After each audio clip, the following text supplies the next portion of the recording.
Get used to this face. We have our lineup tonight all set. And we're going to start off with I don't normally do street jokes, but I like this one, and it's a bit obtuse, so here it is. So a kid comes home to his father, who is a miser, and says, "Dad, you'd be really proud of me. Instead of buying a ticket to get on the bus, I ran home behind the bus the whole way, and I saved myself $1. The dad goes, "You saved yourself $1 by running home?" And the kid goes, "Yeah." He goes, "Big deal, spendthrift. You could have run behind a taxi and saved 20. Nice. Moral of the story is, some people you just can't please. Okay, are we ready to get going here? Excellent. Nice. Excellent. This is also only the second show that we've had more audience than talent, so thank you for being here. Right. Nice. I'm not counting myself, because that way I can say there's more audience than talent. So we're going to welcome up a gentleman to kick us off tonight. He graced us this show for the first time last month, and we're happy to have him back here. Please welcome Josh Natale, who I caught in the middle of filling out paperwork. I'm sorry about that, Josh. All right. Hopefully I filled out all the paperwork right. If it's wrong, I blame Malik. So like you said, I was here for the first time last month, and at that time I talked about how millennials have made every single day of the year a holiday. So I figured last night I was thinking, just for laughs, which is why I'm here, I should figure out what holiday today is going to be. So today is Conflict Resolution Day. Leave it to me to wait till the last minute. You have any idea how many fights I had to start yesterday? Didn't want my family to wake up and have nothing to get over it today. So I do still live with my family. I live with my parents, which is great for saving money. But the only downside is my parents are still looking for teachable moments. I'm 28, and every time I misplace something, my mom still goes, "So where was the last place you saw it?" As if my young and impressionable mind is finally going to go, "Oh, I see. If it was there on this side of the equation, by the associative property, it should still be here on this side of the equation." My most recent learning experience came from my dad, because I was watching Netflix, and he comes in and goes, "You shouldn't spend all your free time on entertainment." So I left. 30 minutes later, I come back, and he's watching Hallmark Channel with my mom. I was like, "Oh, teach you to trick me for date night." I sat right between them. I was like, "Let's see what this Hallmark Channel's got." Turns out, my dad practices what he preaches. I have never been less entertained in my entire life. I laughed one time, and then the Geico commercial ended, and I was like, "Oh, not more of this." It turns out that every single Hallmark movie starts with a woman who's interested in person A and slowly realizes she'd prefer person B, which means you can watch the movie backwards and it would still have the same plot line. My favorite thing that I've learned from my parents, though, was definitely when my mom taught me about what she calls generational curses. Now, my mom has been in more car accidents that were legitimately not her fault than anyone I know. One time she got in a car accident that was not her fault 2 days in a row. And she was like, "Josh, I need you to be super careful whenever you're driving, because my dad used to get in a bunch of car accidents. I've been in a bunch of car accidents. I don't want you getting hurt." She's like, "I think it's a generational curse." I said, "What's a generational curse?" She goes, "That's a curse that follows you down a bloodline." I was like, "Mom, you're talking nonsense." I kid you not. Later that very same day, I said some nonsense. And I was like, "Oh no, it's generational." So now I am horrified that I'm just going to stop making sense someday. So I'm like an alarm system for statements that don't make any sense. Like, I'm trying to eat healthier, and I go to the supermarket, pick up one of these boxes from the health food companies, These are the most proud people I've ever seen in my entire life. We only use real ingredients. Like every other company just imagines half of theirs. Just look down at your nice shepherd's pie, it's like, it's a bowl of corn. No, corn's the only real ingredient. Where's your imagination? So when you have them in mind, it's just basically like an alarm system for stupid comments. It makes for a really decent stand-up comic because you can just make fun of them, but also because I hate job interviews. Job interviews make no sense. There's not a single part of a job interview that makes any sense. Like they say everything stupid, like, we only hire people that give 110%. Sure, I'll be available 26.4, 7.7. Just like, and if you're going to break the rules like that, then what difference does it make? I'll give 210%. You know what? What did the last guy offer? I will beat his. Oh, he said infinity? Dang, that's what I wanted. You know what? I'll give infinity plus 10%. Give sideways 8, point sideways 8. There you go. Get done. And then they say something like, where do you see yourself in 5 years? Here. If I saw myself somewhere else, I'd apply there. Save me some time. It's like, and even if my plan was to use your company to springboard me into greater success elsewhere, I'm not telling you that. Like, whose plan is to go to the job interview and be like, well, I think I'm going to give you about 3 years of really stellar service. Then I'm going to see if I can leverage that to see if your competition will give me better pay. Don't think that's going to work out, really, at all. But also, somehow through that, I was actually able to get a job, my first job out of college, and I'm going through the 3-week training class. They have one of the higher-ups come in, and he's just like, today, I am proud to announce that with the inclusion of this training class, our company is now 60% diverse. And I was like, woo! Wait, I don't know what that means. Alarm bell's going off. I was just like, I don't know what that means. And the guy goes, well, diversity means including people of all different backgrounds and cultures. Like, oh, no, still don't get it. How can we be 60% diverse? That means like 40% of us are exactly the same. But when you hire the whole Duggar family, how are 40% of us the exact same? But I made it. I got the job. Made it through. Everyone there was nuts. There was this one lady that, like, she hated confrontation so much, all you had to do was disagree with her with anything, and she'd panic and say something stupid.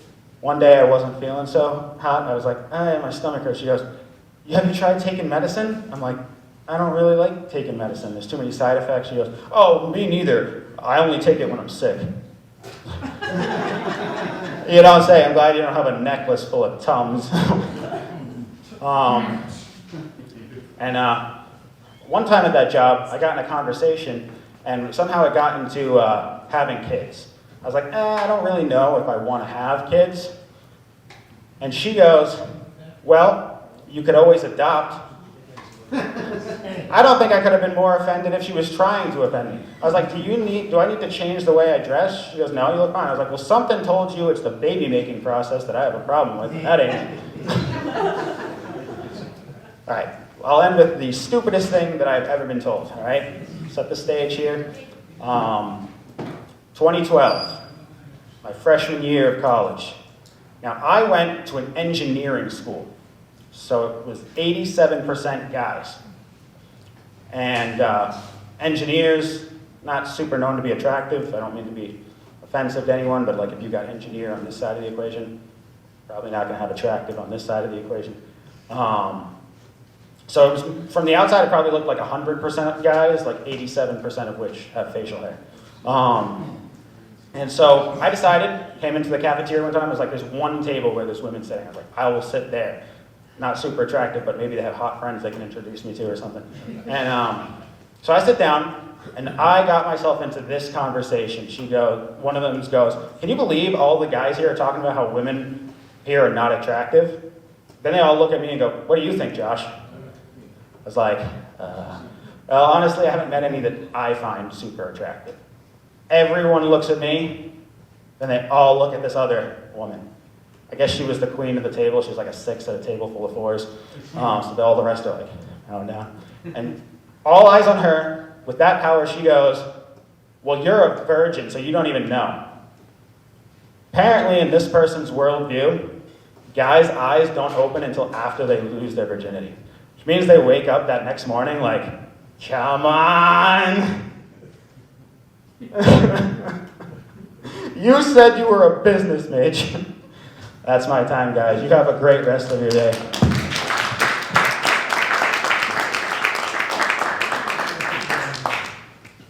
All right. So one of the things I like about this show is that it has been going for quite a while. The show even predates my tenure here. And I've been, and counting Janelle, I think I'm on my 4th director. They don't leave because of me. They don't leave because of me. At least that's what they keep telling me. Janelle, if you leave because of me, you promise to tell me. I will promise I'll tell you. All right, good. Good. But the gentleman I'm about to introduce actually has been coming to this show longer than I have.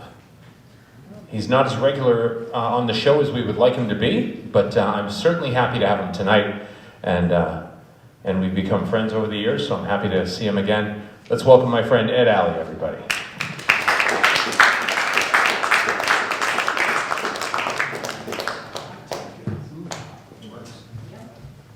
Let's hear it for this guy. He thanked everybody.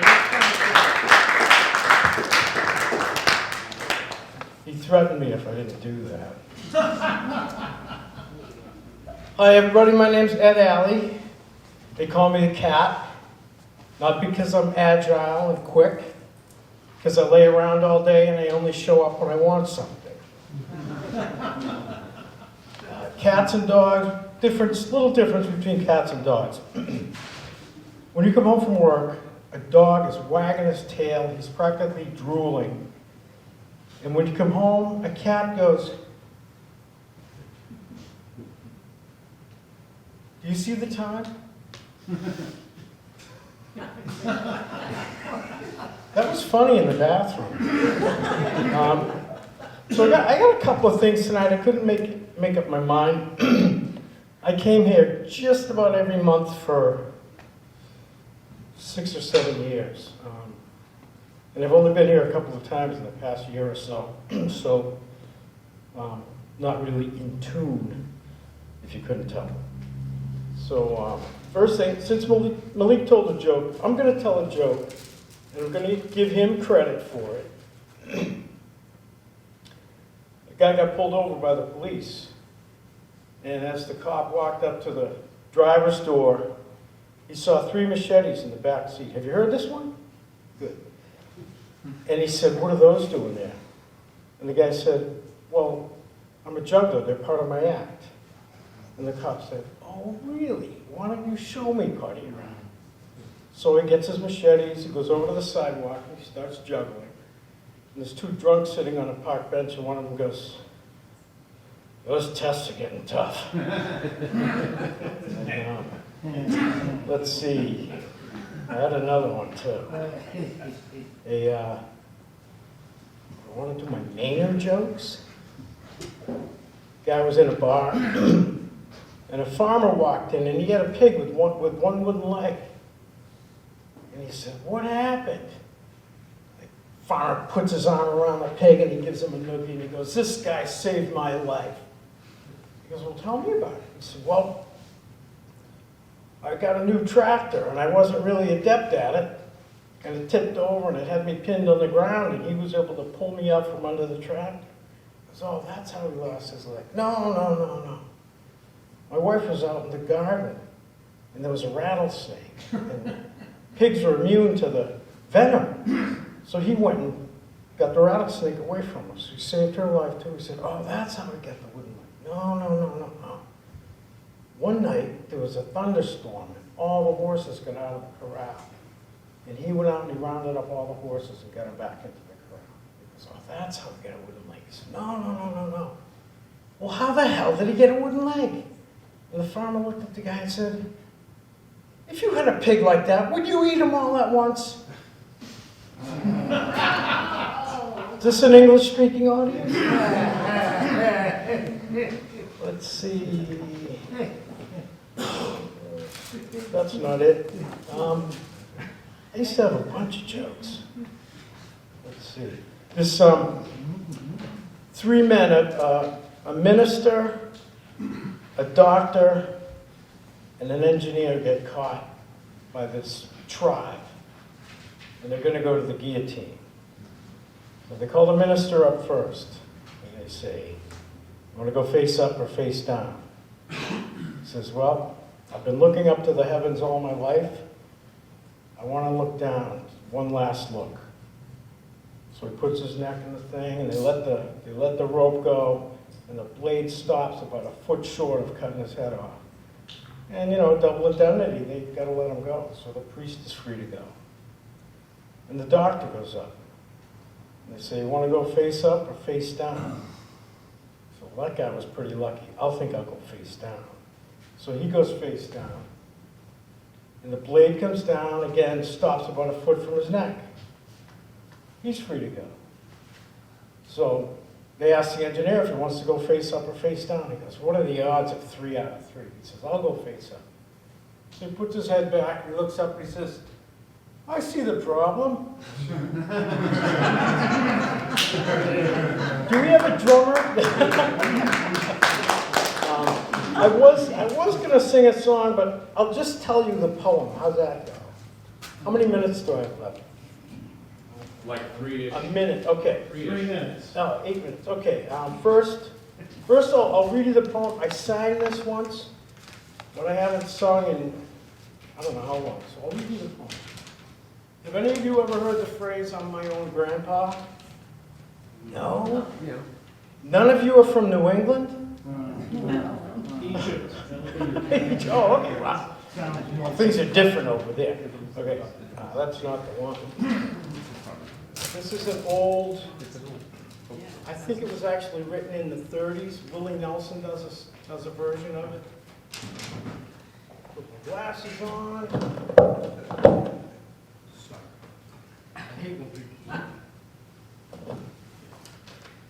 Oh, many, many years ago, when I was 23, I was married to a woman who was as lovely as could be. This widow had a grown-up daughter who had hair of red. My father fell in love with her, and soon they too were wed. This made my dad my son-in-law. It really changed my life. From now on, this made my dad my son-in-law, and changed my very life. For my daughter was my mother, because she was my father's wife. To complicate the matter, though it really brought me joy, I soon became the father of a bouncing baby boy. This little baby then became a brother-in-law to Dad, and so became my uncle, though it made me very sad. For if he was my uncle, then he also made him brother of the widow's grown-up daughter, who of course was my stepmother.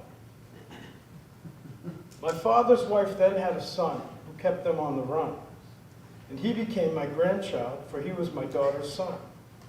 My wife is now my mother's mother, and it makes me blue, because although she is my wife, she's my grandmother too. Now, if my wife is my grandmother, then I'm her grandchild, and every time I think of it, it nearly drives me wild.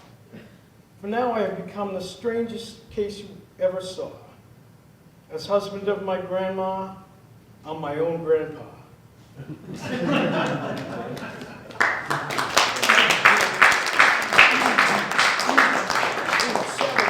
Gotta go. Thank you, folks. Haddadi, ladies and gentlemen. And the moral of that story is Thanksgiving must be really interesting at Ed's house. So we're going to invite back another act that is from the pre-apocalyptic age. Yeah, somebody who used to do the show before the world came crashing down. Nice to see. So we're going to bring him up now. Please welcome Andrew Balestieri, everybody.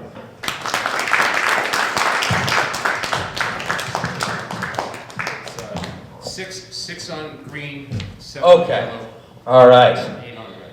All right, guys. That time of the night. Jews, what do we think of them? I'm just kidding. I'm kidding. I'm joking, guys. Amazing things. How are we? Amazing things. This is an amazing thing that we're doing right now. We all paid $10 to get in. Or was it just me? This is an amazing thing, guys. This is an amazing thing. Whew! All right. I feel like dating's tough. Dating's tough for me. I've been on the apps, Tinder, all those. I've been on those for a while. But I'm losing satisfaction, to be honest with you. They're not really doing it for me anymore. I'm just really sick of the meaningless hookups that they feel empty, and they leave me feeling the exact same way every time. And that's why recently I decided to start getting on the Christian dating apps. Yeah, I've been on the Christian dating apps, because like I said, the meaningless hookups, I'm just done with them, man. I've been wanting to know what anal would feel like. So, all right. There's one thing we know about Christians, is that they put out, And to be fair, yeah, that's mostly the priests, but whatever. True nonetheless. My mom hates that joke. She's like, Andrew, there's tons of really great priests, okay? You just haven't met a priest who gives really good head, all right? Whoa! Skirting a line here, guys. Yeah. I know. Yeah. I know. Where is Malik? Where is he? All right, fine. We'll go a little tamer. No. I feel like, get ready, no, you guys are gonna love this. I feel like it's got to be pretty tough to be a cannibal, because if you want a home-cooked meal, you have to wait 9 months. Yeah, it's because they eat their kids. That's the joke. Why don't we start doing that? We have all these abortions every year. What are we doing with them? Throwing them away? That seems like a waste. You see all this about eating bugs in the future because of climate change? I don't know. I think we just have a solution we're not ready to accept yet. I think Planned Parenthood should have a restaurant attached to it.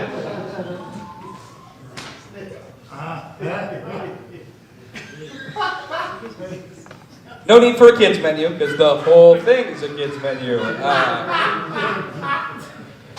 They got stuff that the kiddos will like. Fetus fingers and fries. Gumbo made with real gums. Hi, welcome to Planned Parenthood. Could I interest you in some baby back ribs? Oof. You say that now, but they're so tasty. I should know. I watched that Dahmer thing on Netflix and I got curious, so I've been eating people, is what I'm saying. I like this field, guys. I like the half-grown, not sure if we approve. This is my sweet spot. This is where I love existing, guys. Thanks. Oh, man. How you guys doing tonight? Good. Good? I love your vest. Yeah. Where'd you get it? At a cannibal convention. What? Cannibal convention. And they were selling vests. Used to have sleeves. Used to have sleeves. Used to have... And we just ate them off, right? That makes sense. All right, guys. Let's touch a topic no one's touched before. Men and women. They're different. You learn that more and more the older you get. I was at my mom's birthday recently, because apparently she's still having those. And my aunt was talking to my mom about how my cousin apparently gets really self-conscious about her boobs. Yeah, which I didn't know. Apparently my cousin will say to my aunt, she'll be like, Mom, my boobs are so small, they're pathetic, and no one likes me because of them, and all I want is big boobs. I'd give anything for big boobs. And my aunt, who by the way is packing them, will say back, no, honey, you don't understand. When I was your age, mine were huge, and I actually got made fun of relentlessly for it. All right? You're just hung up on what you can't have. If you had it your way, you might not like it. And my cousin will say back, no, Mom, that's ridiculous. No one would ever make fun of you for that. My boobs are so small, and they're disproportionate, and I can't get a boyfriend because of it. All I want is big boobs. Mom, is that so much to ask? All I want is big boobs. And she'll say, honey, no, you really don't understand. When I was your age, mine were so huge, and I got made fun of so much that I got a breast reduction. And this was a wild conversation for me to overhear because, one, I didn't know that either of them dealt with this kind of self-confidence issue. But two, it really highlights the difference between men and women because there's no guy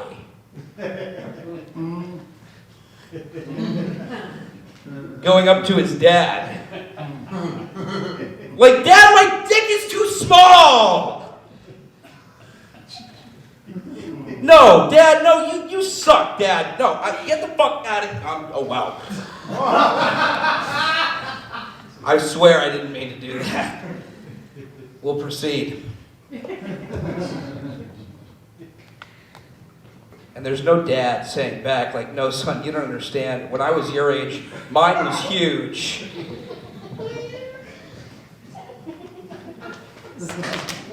And I just got made fun of relentlessly for it. It's like, no, Dad, that's ridiculous. No one would ever make fun of you for that. All I want is a bigger member, bigger phallus. We're working around it, guys. And he's like, no, son, when I was your age, mine was so huge, I got made fun of so much, that's why I got a penis reduction. This joke really sucks when I can't say... Thank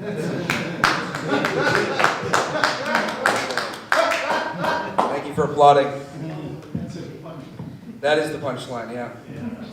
I know, it sucks. It's terrible.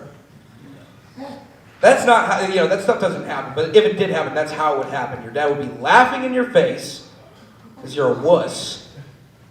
Think of a word that rhymes with, all right, thank you. He'd be like, you're just hung up on what you can't have, son. Loser. You probably got that penis from your mother's side. Yeah, I always suspected you have my eyes and your mother's penis. Thanks,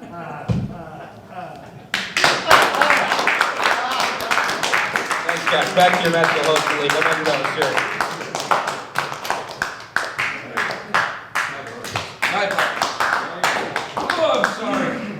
I'm sorry. Hey, everybody makes mistakes, man. Just ask my wife. She'll give you a long list of the ones she's made. And that's just before she gets off the topic of me. All right, so I'm going to grab something over here. Because I told people I would pepper the show with a little bit of magic type stuff. So. Magic? Yeah, I know. 5 cards? No. I'm actually doing no card tricks today. Come on. No, seriously, no card tricks. No, I'm doing 2 things. Neither one of them is a card trick. Okay. One of them actually uses a card, but not for a card purpose. I told you those. Well, I'm using this as a bookmark later, but that's, whatever. We'll use something else if it makes you feel better. So for those of you who don't know, I'm a magician. Nobody else cares either. It's fine. I love the silence and the stares. It makes me feel like I'm home for Thanksgiving. Seriously. So we're going to do this, and if you don't like it, you can head out if you want. Nobody's ever really taken me up on it, except about 15 years ago I did this, and a guy in the back was like, nope, and he got up and walked out. Yeah, for real. I was like, yeah, thanks, Dad. I guess I'll see you at home. Bummer, too, because he was my ride, but whatever. It's fine. I drive myself now, so it's okay. All right. Now, there are some folks here in the audience who I do not know, so I'm going to try to ask them to help me out with this. If I ask for your help, don't panic. I'm not asking you to do anything complicated. I'm just asking you to answer a couple questions, and they will not be of the personal nature, so don't worry about it. That would make the trick a lot more fun, but nobody would ever participate, so that's fine. This is actually based on something. Oh, I need to set my own time. What is that? Sorry. There we go. I want to see how long this takes myself. There we go. Good. All right. So these days, if you mention Duke University, people think about sports, usually basketball. Also fine academics, but that's really what they're famous for most people. Back in the 60s, there was a professor at Duke University, Jacob Rhine, like the river.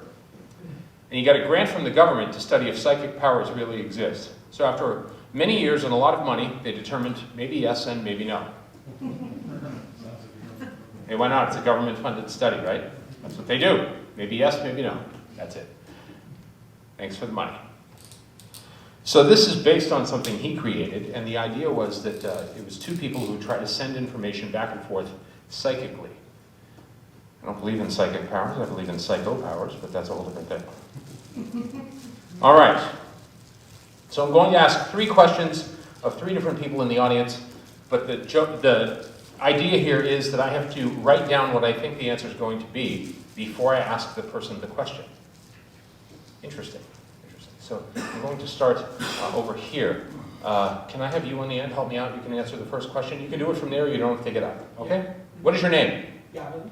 What is it? Gavin. Gavin? Yes. Excellent. Gavin, perfect. Gavin, this is hypothetical. It's not really going to happen. Okay? Okay. So here's the circumstance. You're walking down the street.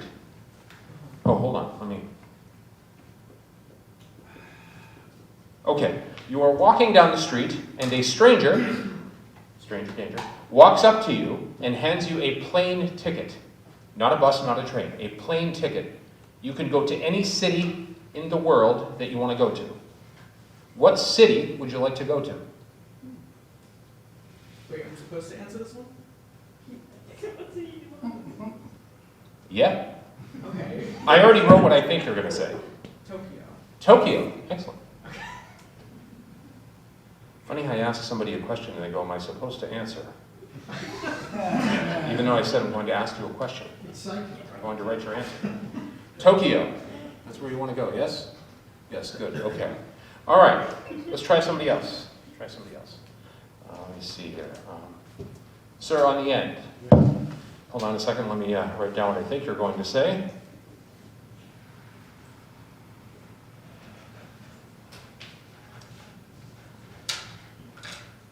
You sit down at a restaurant, you can order any dish in the restaurant that you would like. What would you like to have? Chicken cacciatore. Chicken? Chicken cacciatore. You're going to make me spell cacciatore, aren't you?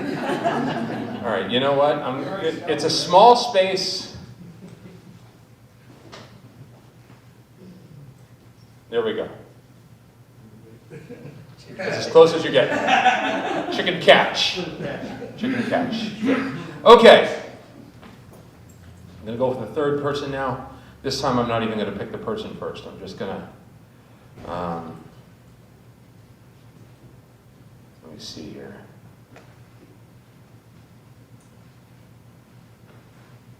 I'm actually going to ask a different question. Get rid of that.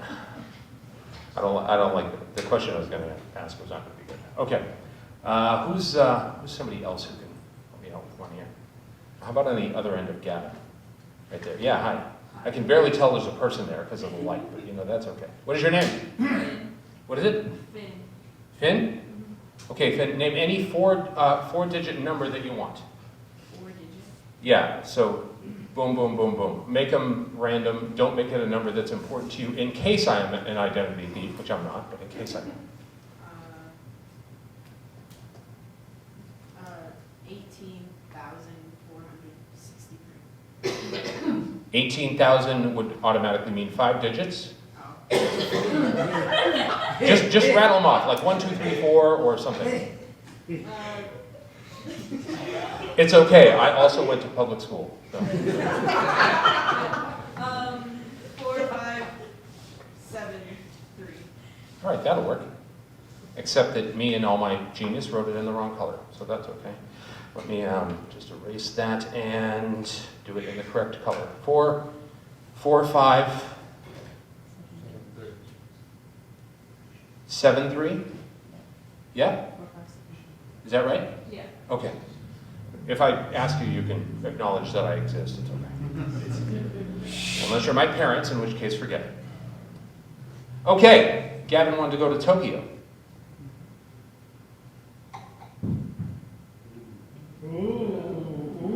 Thank you. That was almost sincere. Thank you. Chicken cacciatore. I think that's how you spell it. I know. I know. It's almost like a magic show. Finn, if I get close to 4573, is that close? Is that good enough? Will you give it to me anyway? Yeah. Wow, you're nicer than most people. Most people are like, fat chance, magic boy. No, seriously. It doesn't matter though, because we got 4573. That works. Well, thank you so much. Thank you.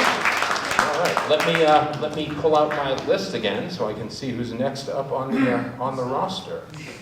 Excellent. Okay. Oh, of course.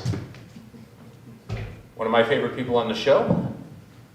Gentleman right here in the front row always gets himself a good seat, sits at the head of the class. Very good. Please welcome my friend Dimitry Karr. All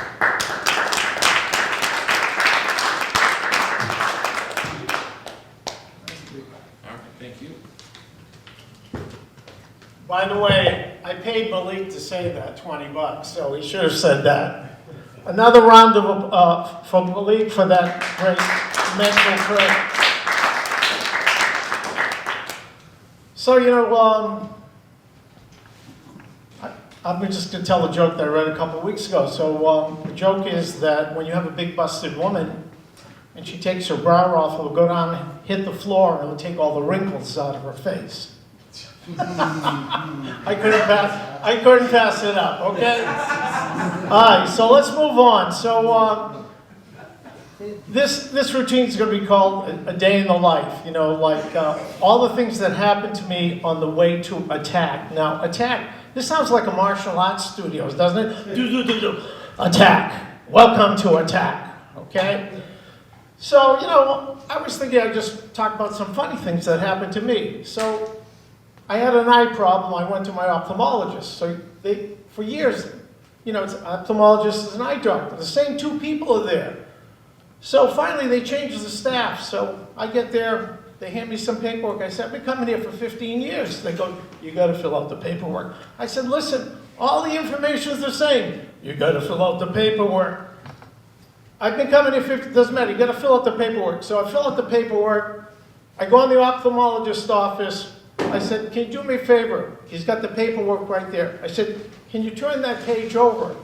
So the last question on it is, who's your ophthalmologist? And I wrote, you.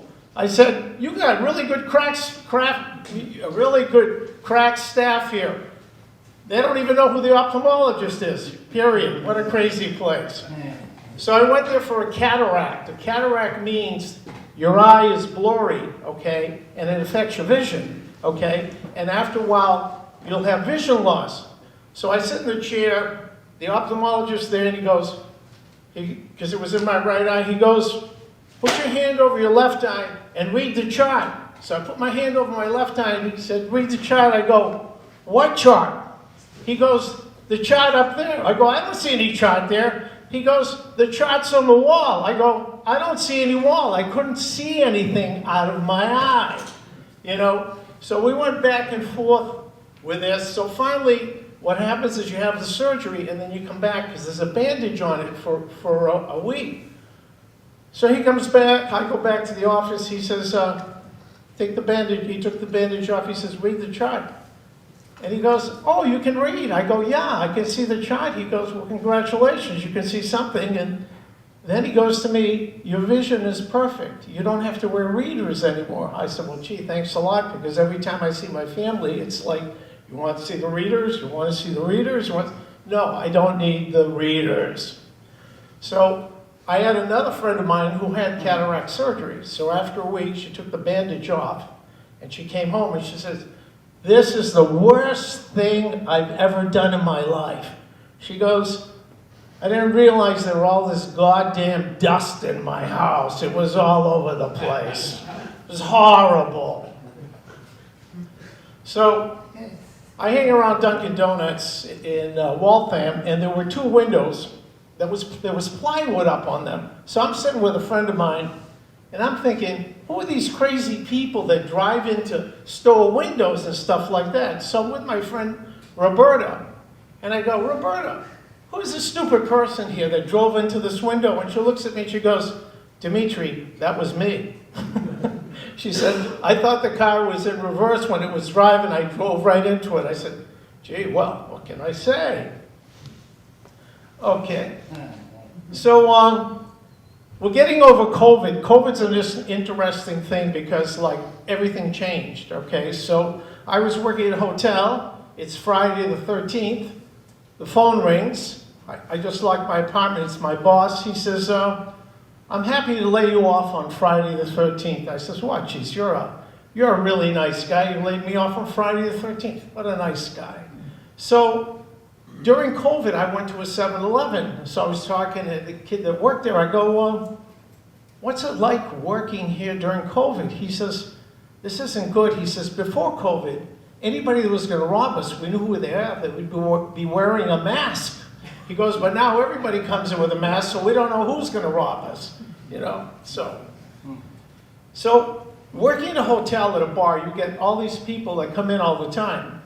So this guy comes into the bar, you know, after a couple drinks, he opens up and he goes, you know, I got married to a woman, I divorced her. After a couple years, we started going out again, and then I divorced her. I went, okay. So then he said, I met this younger woman. We were married for a while. I divorced her. So then he says, now I'm dating a new woman.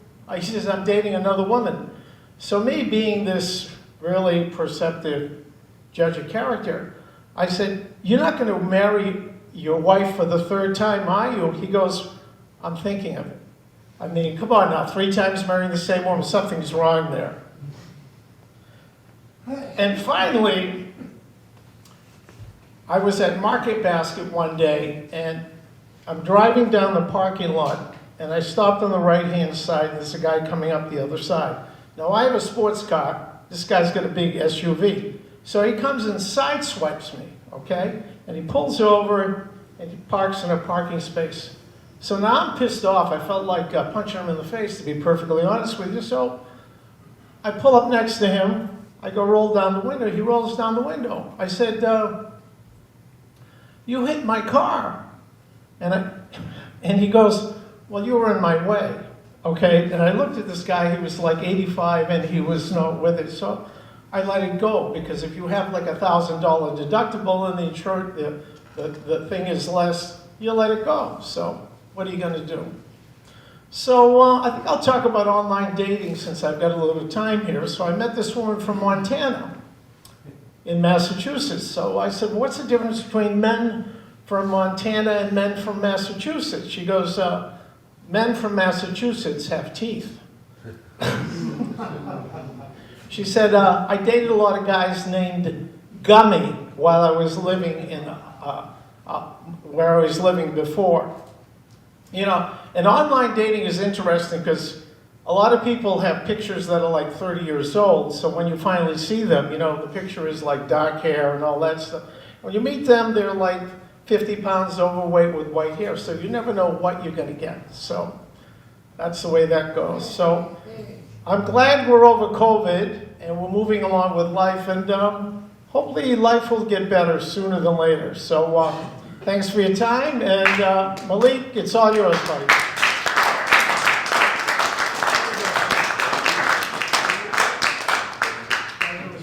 All right. No more card tricks, okay? All right.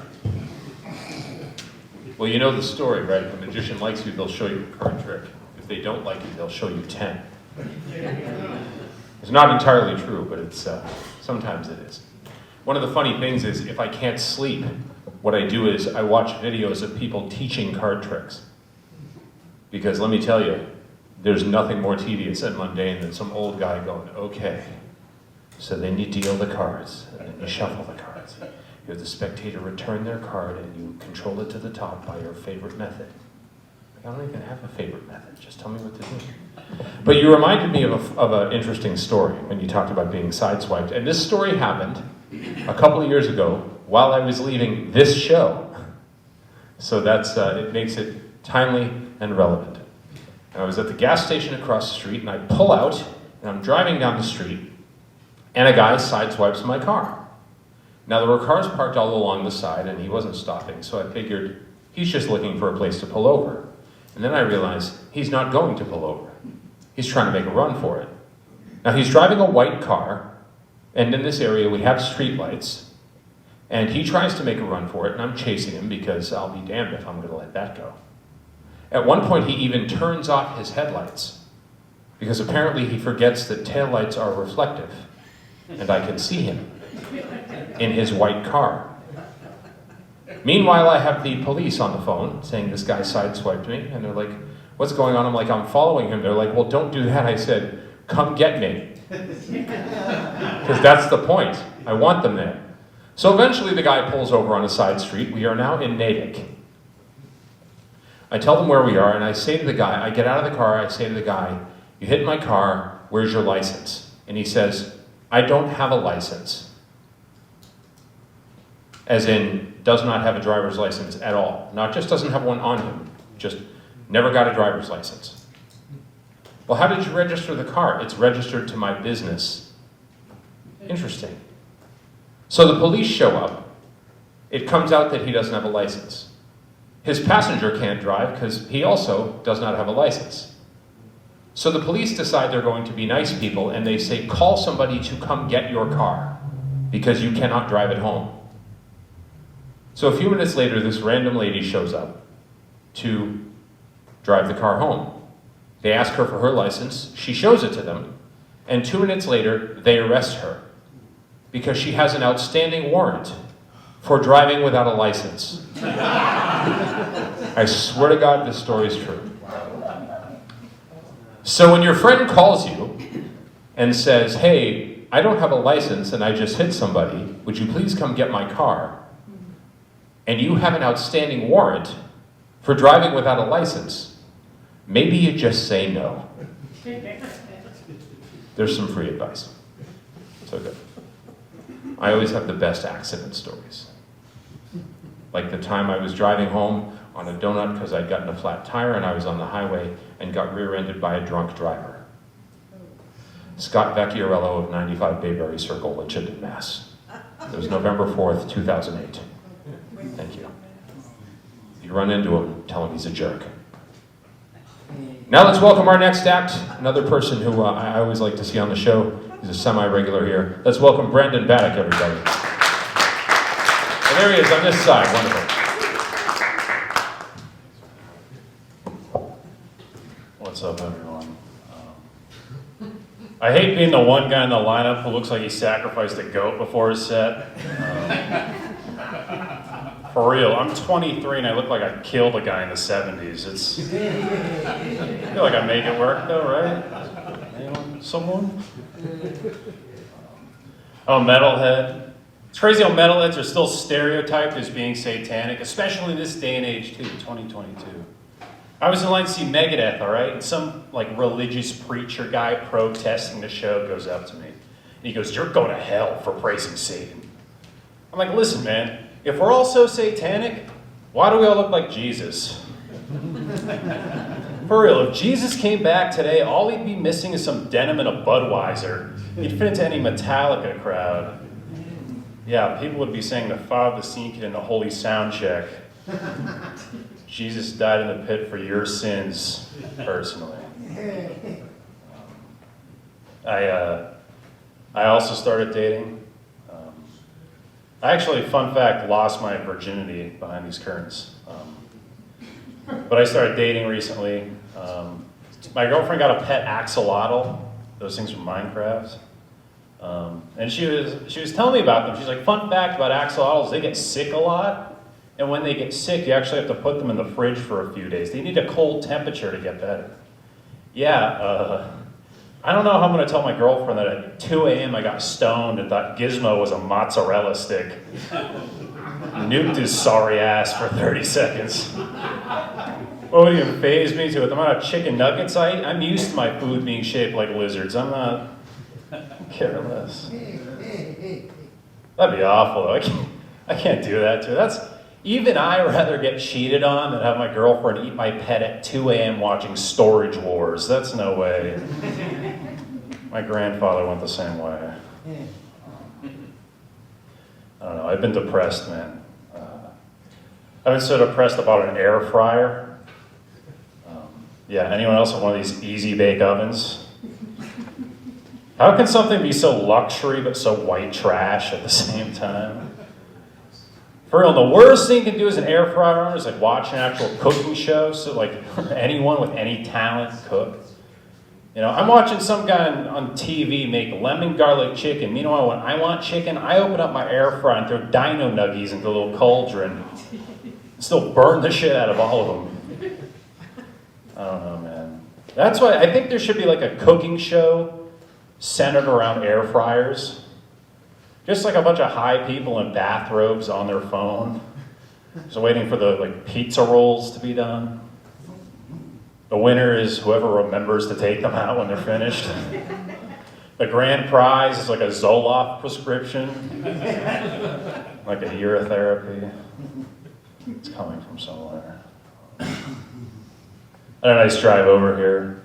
I passed a few grocery stores. Aren't grocery stores awesome? Aren't grocery stores sweet? Because at grocery stores, you're always 3 miles away from owning a pet lobster. It's pretty fantastic. Who needs a hamster when you just go to Shaw's and get yourself a hell cricket? That's a way better pet, man. It's so much more fun. And I feel like, weirdly enough, grocery stores are better pet stores than pet stores. Because when it comes to pet stores, there's a weird amount of background check, or just buying something. But when it comes to like buying a live lobster, you don't even have to be a U.S. citizen. You might as well be buying a Gatorade. You just point to the one you want, the guy takes it out of the tank and wraps it like you bought it from Yankee Candle. It's the only pet you can get at self-checkout. It's convenient. I'd love to buy one though, and like put it in one of those balls, have it go around the house. Friends come over, they're like, "Is that a lobster in a ball?" I'm like, "Hell yeah, man, it's New England." What do you expect? Yeah, if it gets too snappy, just blow some weed in its face, it'll chill right out. They're easy to take care of, too. All I feed mine are like Apple Jacks and Xanax, whatever's around the house, you know. Just don't boil it. Which, I guess is good advice for any pet, right? Don't boil it. Can't believe people eat these things. People eat these sea bugs, man. I'll give you some advice, all right? If the food you order comes with a bib, don't vote. I love these guys, man. Don't be eating them. I don't know, man. I've been depressed. It's a theme in this set, I guess. I've been trying to make money. I went to a sperm bank recently. I got denied. Yeah. Apparently, you can't just come on the counter and get a check in the mail. There's a few more working parts. But no, I did a thing. I got the cup. I finished it, and I gave it in. And they denied me. I'm like, "What? Because I'm alt and scary?" She's like, "Sir, it's yellow."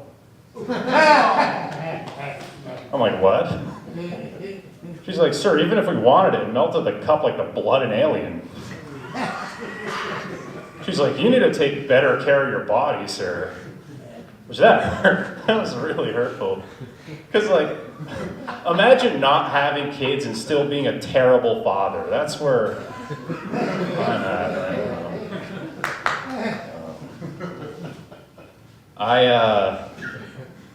I'm a college graduate.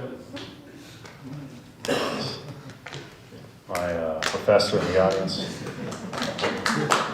Thank you.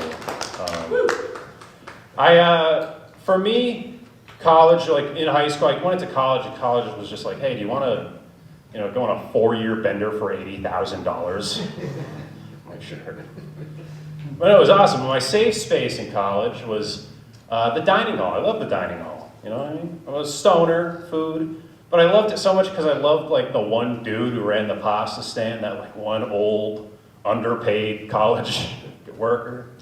But I used to love talking to him because he'd always ask me, it was very simple conversations. He'd always ask what my shirt said. I wear a lot of band shirts. And then what kind of pasta I wanted. It was pretty simple, all right? So I get there pretty stoned. And then the 3 edibles I forgot I took kick in. Oh, Jesus. I can't even handle the shadow people right now, let alone order food. I can't do this. There it is, wait, I'm just going to get pasta. It's the pasta guy, right? You're just going to ask what my shirt says and what I want. It's a script. I can do a script, right? So I looked down and I was repping the California thrash metal band Toxic Holocaust. I wasn't loved as a kid. And I wanted white pasta. So I'm like, okay, that's a simple script. Toxic Holocaust, white pasta. I got this. So I walked to the pasta stand I walked to the booth as if I just like pooped my pants. And I feel every blood cell in my body. I'm like, oh my God. And I'm waiting for this dude to ask me. I'm like, come on. I'm in line. I'm waiting for the question. I get the question, and I go, Toxic Holocaust. And there's a pause, and I realized, oh my God, he just asked what I wanted. Yeah. Imagine his perspective. Some like guy with long hair, bloodshot eyes goes to the stand and is, hey man, what do you want? Toxic Holocaust. I knew it was that bad too because I was in line for pizza. It's rough. All right, I'm Brandon Battack. Thank you.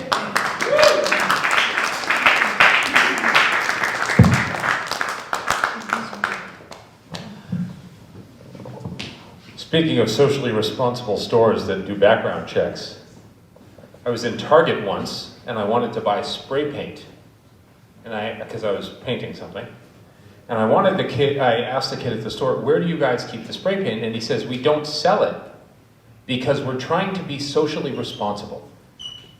I said, well, what do you mean? He goes, well, kids buy it and they spray paint things and they inhale it, and it's just too dangerous. And I said, yeah, you know what? It is dangerous. And if you ever do get it, make sure you store it next to the knives and the hammers, which I could go buy right now in your store. I like irony, in case you hadn't noticed. And Brandon and I too like the dining hall, although for totally different reasons. Me and my roommates, it was always a big deal when it was nugget night. And the ladies in the dining hall loved me. And I'd show up and be like, good evening. And they'd be like, good evening. And one of the ladies, you could tell she's somebody's grandma because she looks at me and goes, do you want a lot of nuggets, hon? And I went, yes, please. And one day she was feeling very generous. And I literally walked out with a plate piled with like 40 nuggets. And I felt like a god. Everybody's just looking at my plate of nuggets, and I'm like, I got them, you didn't. Yes, and that is why I'm now 47 and on a medically supervised diet.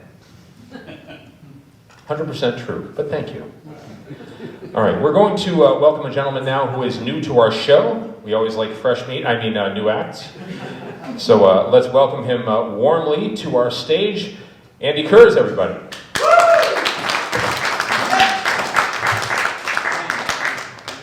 Keep it going for Malik, everybody! Hope I have to keep this PG-13. This is difficult for me. But we can see how this goes. Oh my goodness. My goodness. I'm used to doing this stuff at like a bar room. I didn't know whether I could like bring a beer or something if there was, so I came prepared. Don't judge. You don't know where I've been. You don't know where I've been through. It makes perfect sense considering where my parents met, though.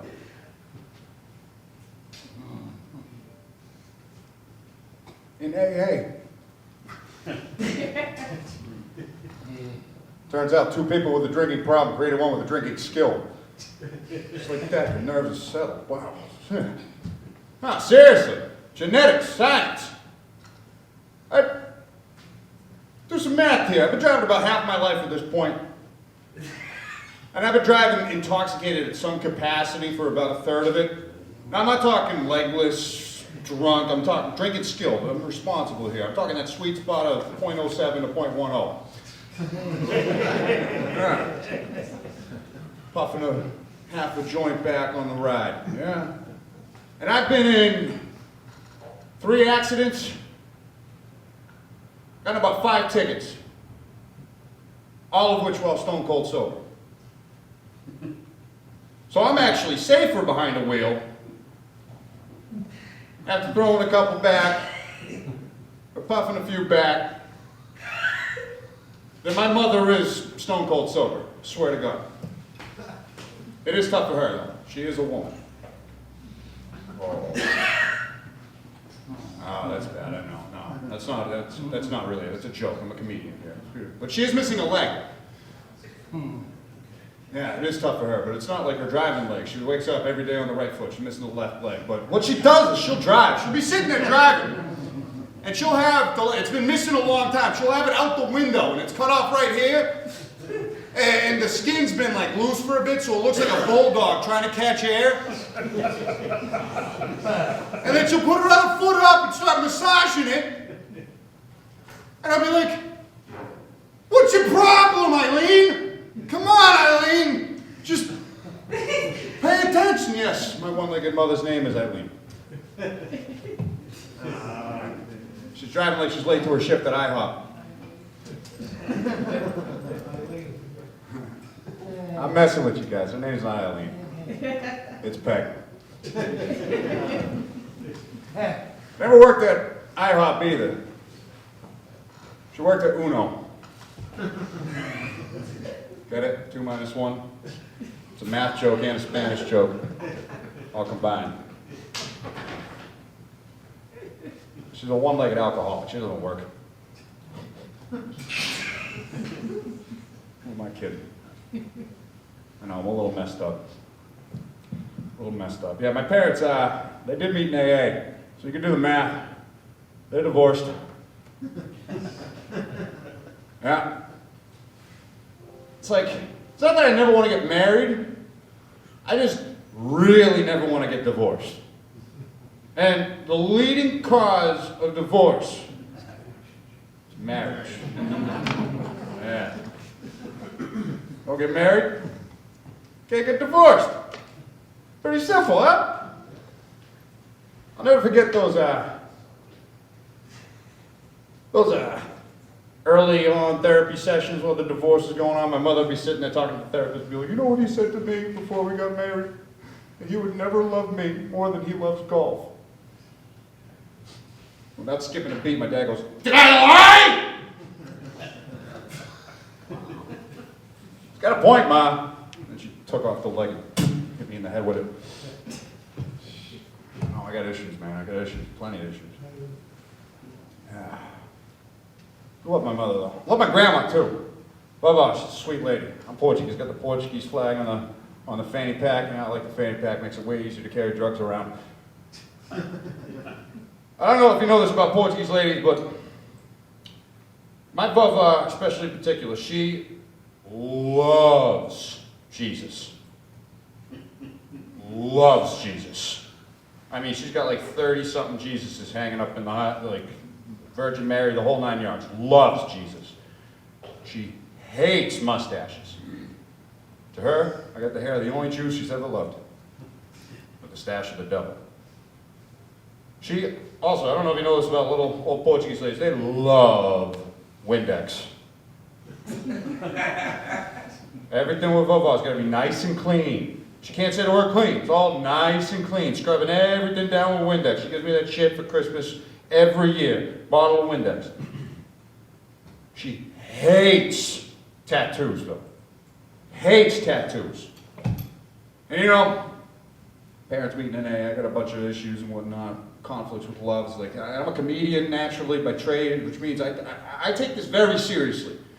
So seriously that I take nothing in life seriously. Nothing. Not even my grandmother's love, because I got her a little Christmas gift this year, right? Want to see?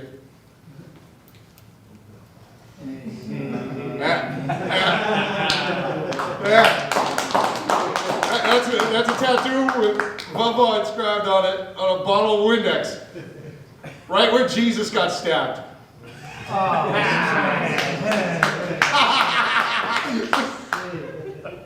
You go burn for that. Gonna burn? We all are, friend. Yeah. You guys know what the leading cause of death globally is? All right, that's a good guess. Well, what it is actually all time, no matter what, it's never going to change either. The leading cause of death, it gets us all. Too many birthdays. Once you get one too many of them, that's it. That's the number that's on your obituary, and that's for life. After death. I'm riffing here. I like to consider myself a problem solver, you know? A lot of people have problems in their life. Yeah, everybody does. I got my own problems. But I hate bitching about my problems. I don't like when people bitch about their problems to me. I like solving problems. And I've got a problem that we've all encountered at one point or another in our lives that I think that I have come up with a formidable solution to for life, for good. All right, I've tried this remedy twice and it's solved this problem twice. And I'm talking about the problem we've all encountered once or twice in our lives, and that is the Jehovah's Witnesses. You ever had to deal with these suited bastards disturbing a nice Saturday morning? Past two places I lived, they've showed up. I've lived in an apartment, they showed up a few times. I tried this remedy, they didn't show up for the last 3 years I lived there. I moved into the house I currently reside. I've been there for 3 years. They showed up within the first month, tried my remedy a second time. They haven't been back since. It's very simple. All you gotta do, make sure that the Jehovah's Witnesses never show up to your doorstep again, for good, once and for all. Tried and tested, scientifically proven. You want the Jehovah's Witnesses to stay gone. All you gotta do, very easy. Show them your dick. Just open that door, buck ass naked, and just open it up and say, hey fellas, let's talk Jesus! That's right, the second time I moved into the house and I got property now so I can actually pee in the front yard and I can't catch a charge. It's a wonderful thing. I just ran out there and said, hail Satan, boys! We haven't been back. Science! I'm Andy Kurz. Thank you very much for your time. Give it up for your host, Malik.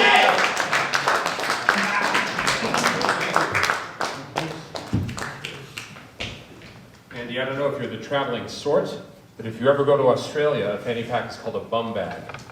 Just thought you'd want to know that. But I've been wrong before.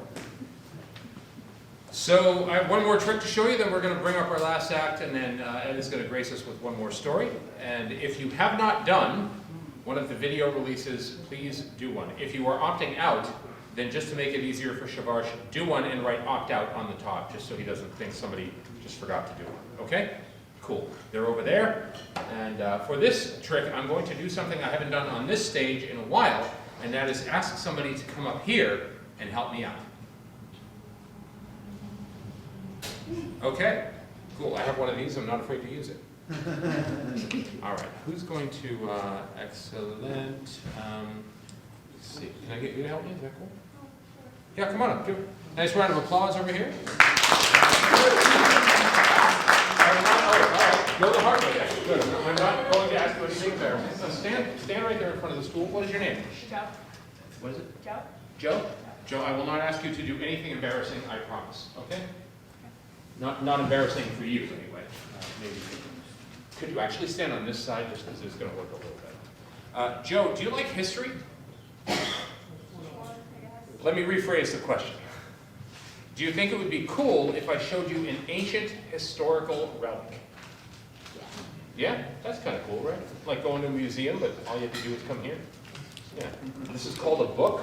You might remember these. Or as I like to call them, analog iPads.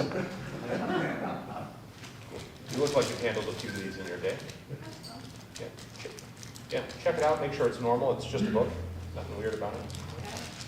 It's all different pages. There's nothing. Have you read that particular book? I haven't. You haven't? That's okay, neither have I. Kurt Vonnegut, thank you for writing a book called Hocus Pocus. It's the show. This is a legit book. You can look it up on Amazon. That's where I got it. Now, Joe, here's what we're going to do. Actually, I need to put this down over here so nobody thinks I'm cheating. I mean, I am. I just don't want anyone to think it. All right. We're both going to look at the back there. And you hear the pages going by? Yeah. All right, good. Anytime you want to say stop. Stop. Excellent. We're going to mark the page with the card. See, Dimitry, that's all I'm doing with the card. Marking the page. That's it. Not a card trick. Now, I'm going to pull back the corner. I need you to remember two things. The page number and the first word on the page. Okay? All right. You got it, or is my finger in the way?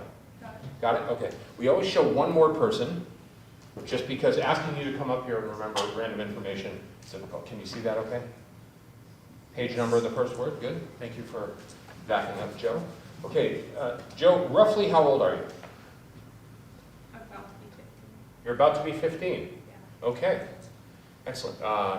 This is probably a no, but have you ever seen the show Wheel of Fortune? Yeah. Oh, you have? Oh, good. Good. Okay. Wonderful. Hey, could you hold that for a moment? Thank you. I used to ask people if they've been to a drive-in movie, and that was a big no. Big no. I forgot my marker. That's okay. We will use this one. All right. I'll just have to write a lot of thick lines. So you know the purpose of Wheel of Fortune is to guess a word or phrase one letter at a time. That's what we're going to try to do. Although hopefully this is a little more fancy than just guessing. Now, I actually do this a little bit differently than most people. I want you to just think of, but not say, the last letter of the word. For some reason, that's an easier one to get first. Think of it. With the last letter of the word? Last letter of the word that you would think of. You got it? Possibly. Well, if you know what the word is, I know the word, I just don't know how to spell it. that's okay. I think I know it. Yeah. Okay. That's fine. I mean, I do magic tricks for a living. I'm not going to judge, so. I mean, it's true. You know, it's like people are like, seriously, dude? All right. The last letter of the word. How does S sound to you? Is that good? Yeah. All right, good. Don't worry, I was stunned when I first saw it, too. How about the first letter? You probably know that one. Yeah. All right, good. Okay, all right, here we go. Let's see if I can. Oh, Yeah. good, good. Okay. A lot of vowels in this word, which if we're playing Wheel of Fortune would mean I was broke.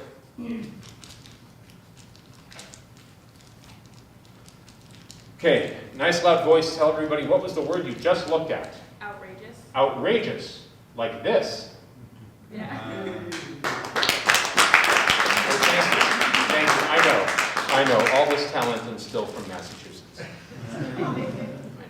Now, Dimitry, is that an iPhone? Yeah, Could I borrow the calculator on that for a moment? Would that be all right? yeah, but it doesn't add right, but you can. That's okay. I'll figure it out. Sounds like an excuse. And I'm going to get my No, it's right here. no, I'm going to get my Post-it pad Okay. and my other marker because I left it over here like an idiot. This has Greek math that goes backwards. Greek math? Here. Dimitri, I hate to break it to you, man. All math is Greek or Arabic, whatever, one of the two. You got it there? All right, good. Okay. And does yours do the thing? All right, good. Okay. I will not break this or damage it. I'm just going to walk it around the audience. I'm going to first make sure we have enough people. All right. Carry the one. You don't have to carry the one. It's a calculator. Thank you for sort of getting that. We're going to fold this up and we're going to cover the screen so I cannot see what's going on. Okay. Excellent. And I'm going to walk this around the room. Nothing bad will happen to it, I promise. Okay? All right. I love how nobody sat in the front row except the guy I got the phone from. Thanks, everybody. Great. Like everybody's in detention or something. Would you put in any two-digit number for me, any two-digit number that you want? And hit the multiply for me. Excellent. Would you do one as well? 2 digits. Boom, boom. Hit the multiply for me. Excellent. Sir, can I get you to do one as well? Any two-digit number that you want at random. Hit multiply for me. Yeah, and we'll have you do the last one. If you do any two-digit number you want, and then hit equal for me. I think it's that bottom one there. All right, so we're going to let everybody kind of see here. This is the number that we ended up with, okay? All right, we're going to let you folks over here take a look, okay? Because I'm going to transpose it to another pad in a moment. I just want a few people to see that this is legitimately what we've got on there. So 35006. Okay, good. Let's see here. 35006.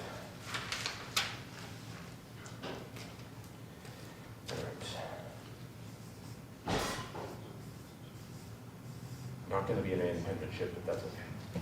All right. Dimitry, I will give you back your phone. Thank you for letting me borrow that. Thank you so much. Okay. Now, Joe, here's what happens with this trick.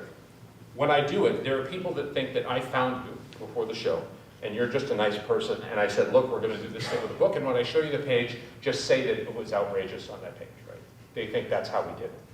And so what I want to be able to do is show a couple of people that that's really what's on that page. So do you remember what page number you looked at? Yeah. What number was it? 158. Great. Would you turn to page 158 so we can show some people that, in fact, that is what is on that page.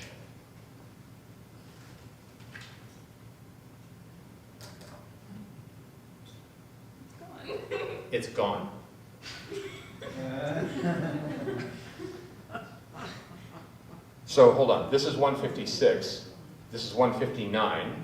So this should have been 157, and this should have been 158. But you looked at it, and sort of yeah. But it's not here anymore. Okay, so only because I don't want to touch it, which is a nice thing to say when you're not standing in front of a judge. Dimitry didn't think I did that kind of joke, but I did. Would you grab that green envelope for me and bring it back up here? Yeah. Thank you so much. Thank you. All right, this is going to be interesting. Great, bring it back up here. Perfect. Now, there should be, if you look inside, don't take anything out yet, but if you look inside, there should be two pieces of paper. One of them is folded, and then there's another one that might look familiar. Pull out the familiar one, the one that you've seen before, okay? And what page? Hold that up so everybody can see what it is. It looks like the page of a book. What page number is it? 158. 158. And what is the first word on the page? Outrageous. Outrageous. Wow. Now, I can tell this is a kind audience and they trust me, but we're going to make sure that it is actually that page from that book. Is it okay to you? Yeah.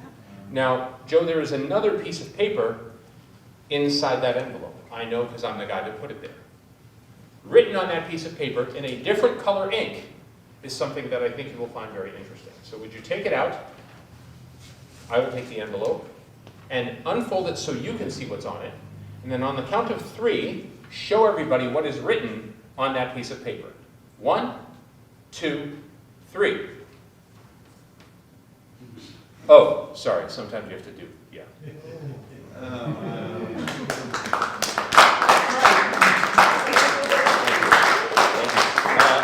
Joe, you can keep that as a souvenir, which is French for crap you don't need. Let's hear it for Joe, everybody. That's Thank you.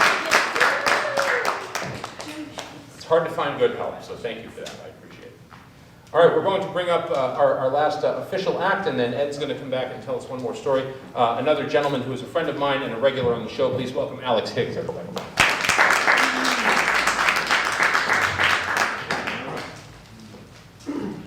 Best part of showing up late is you get the main event, or headline. It's good to be back, good to see some old faces and some new ones.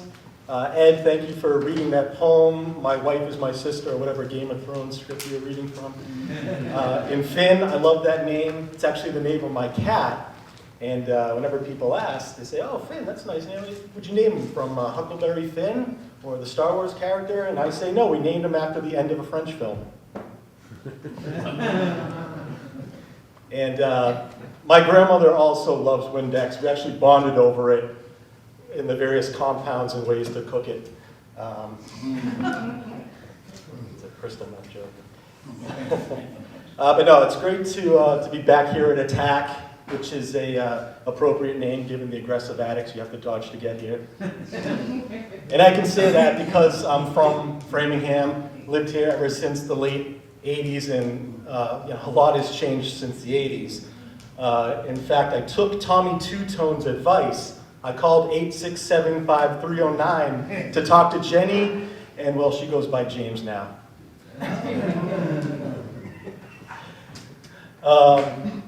But I'm sure like a lot of you, my family is crazy, just absolutely nutty. The one thing we have, or the one degenerate gene we have is our tempers are, we'll go from 0 to 100 like that, very bad tempers. And, it sucks because we can't ever do things together like, these family game nights, right? Where families get together and they play board games. Well, we could never do that because 15 minutes into playing Monopoly, we're turning into a real life game of Clue, where somebody's dead and we're all arguing as to who to blame. But in terms of my heritage, I'm half German, or a quarter German, a quarter Jewish, a quarter Irish, and a quarter English. So I wake up every day hating myself. And, being Irish is funny because, again, the temper. But the Irish, they are a contentious people. And if you know anything about the history of Ireland, is that they've been at each other's throats for centuries, the Catholics and the Protestants. And they can't agree. They basically root for the same team, but one wears the away jersey and one wears the home jersey. It's really what it is. They disagree on everything else, though. Was Mary a virgin, or who is the authority of the church? But the one thing, and I disagree, but the one thing Irish can all agree on, or at least the Catholic and the Protestants, is that being gay is evil. It's a sin. Which I would say to the Irish, you guys had one chance to name a language, and you came up with Gaelic. So who's suppressing what, Oh, let's see. But I do love my family, especially my dad. He's so funny. He's so old school, though, right? He thinks LGBTQ+ is some new streaming service.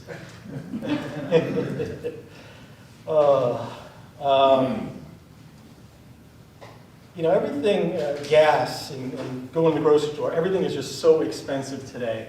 It's out of control.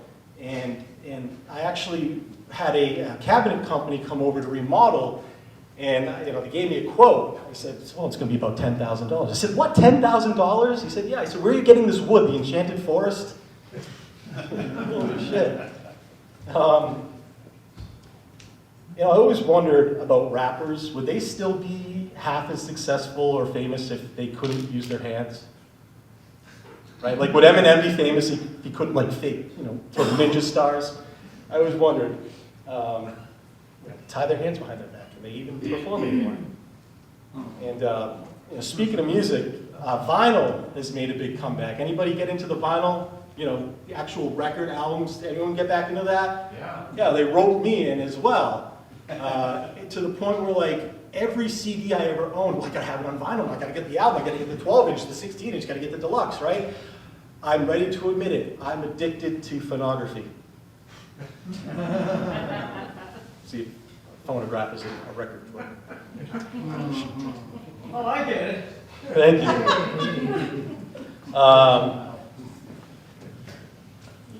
I've always been fascinated by time machines. Back to the Future was always one of my favorite movies. I always loved H.G. Wells and everything.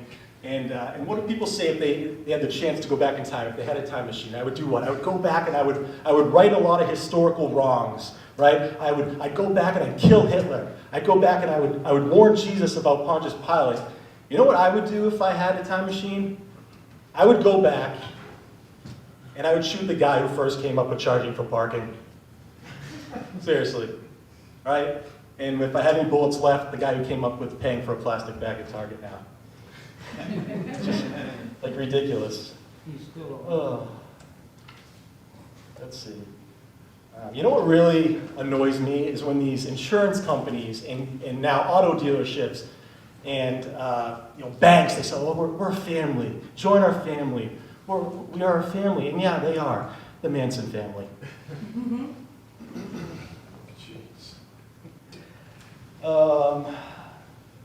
So I know every comedian says this, but it's true. I started dating a girl lately, and her name might as well be Chinese Embassy because she is nothing but red flags.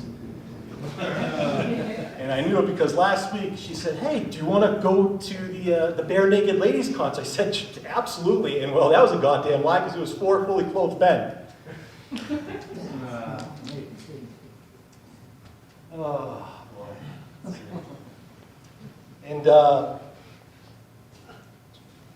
another thing that annoys me is just social media in general, Facebook, right? The stuff people post. Anybody have real estate friends? They're the worst. Because realtors, your real estate friends on Facebook, they're always posting about closings they just had, right? Like, oh, look at this, they just closed on this house, and it's the selfie and everything, and it's like, you drove paperwork from point A to point B. You didn't build the goddamn house yourself, right? And they always want a selfie with it. It's like, save me 50 grand, and then we can take a picture together, right?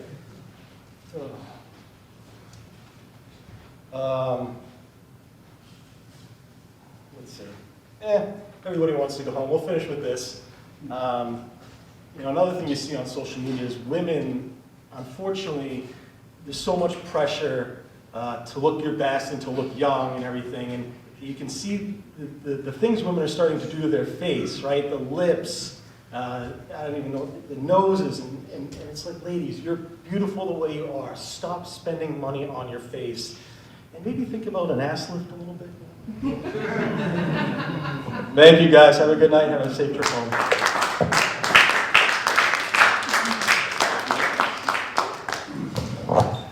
All right, Ed is going to tell us one more short bit here, so let's bring him up again. One more for Ed Alley.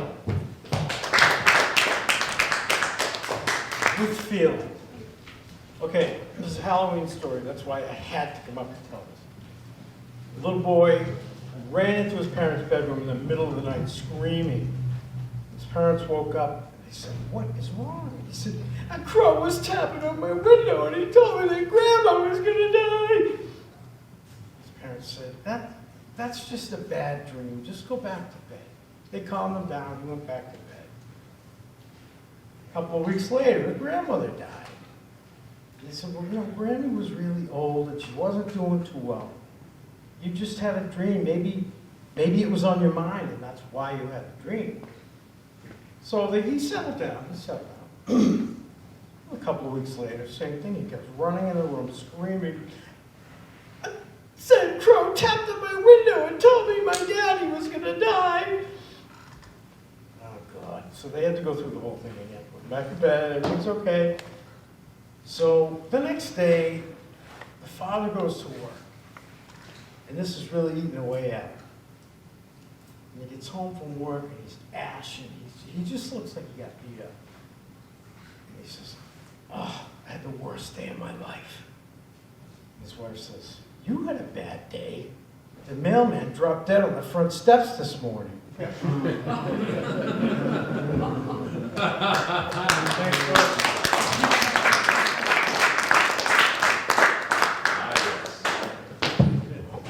The old mailman bit. So thank you everybody for coming to the show tonight. If you were audience and not an act, we appreciate you being here and supporting the show. Please tell your friends. Next time, kidnap some people and bring them here against their will. We won't judge.